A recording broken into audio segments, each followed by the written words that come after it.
Aku mau nanya, hukum pernikahan beda agama, padahal niat mereka itu baik untuk memperkurangi atau mengurangi perbuatan zina. Seperti itu, apakah hukumnya di dalam agama? Tanya Ustadz. Para ulama sepakat bahwa seorang muslim haram menikah dengan yang bukan muslim.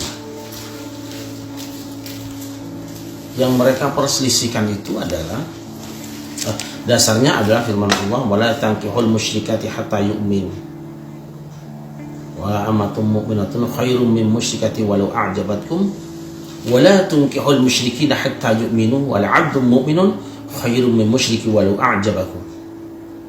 Janganlah kamu semua menikahi wanita-wanita musyrik sampai mereka beriman. Menikahi budak perempuan yang beriman lebih baik daripada menikahi wanita musyrik walaupun dia cantik menawan kamu. Juga seorang ayah, para wali tidak boleh mengawinkan putri-putrinya kepada wanita musyrikah, pada laki-laki musyrik sebelum dia masuk Islam. Menikahkan putri-putrimu dengan laki-laki yang beriman, budak, lebih baik daripada menikahkan dengan laki-laki musyrik walaupun dia menarik kamu. Berdasarkan ayat ini, maka sepakat para ulama bahwa haram menikahkan seorang muslim dengan orang musyrikah, juga menikahinya si muslimah dengan musyrik.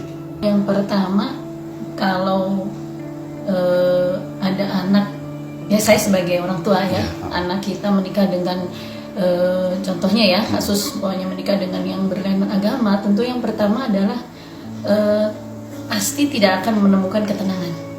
Kenapa saya bilang begitu? Kalau kita sih memang sudah pasti dalam hukum kan tadi sudah dijelaskan ya, itu memang zina. Zina sepanjang pernikahan tentu tidak akan membuat ketenangan bagi yang melaksanakannya. Pernikahan beda agama hukumnya tidak sah. Kenapa tidak sah? Karena dianggap haram pernikahan tersebut. Dalam Bahsul Masail Muktamar 28 di Yogyakarta. Kemudian dari fatwa MUI sendiri pun sudah menyatakan bahwa pernikahan beda agama itu hukumnya haram. Kenapa kok diharamkan oleh para alim ulama?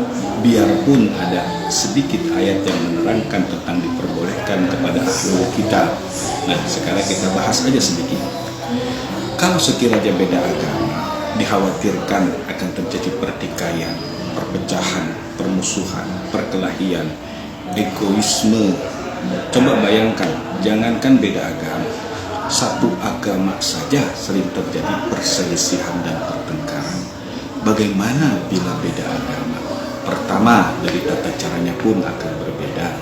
Yang kedua, tata cara kehidupan rumah tangganya pun akan berbeda. Yang ketiga, bila nanti memiliki anak keturunan pun akan ada sedikit perselisihan. Biarpun di luar sana ada beberapa segelintir kecil saja yang dianggap sukses, namun kita kan hanya melihat dari luar, tidak melihat dari dalamnya sesungguhnya seperti itu.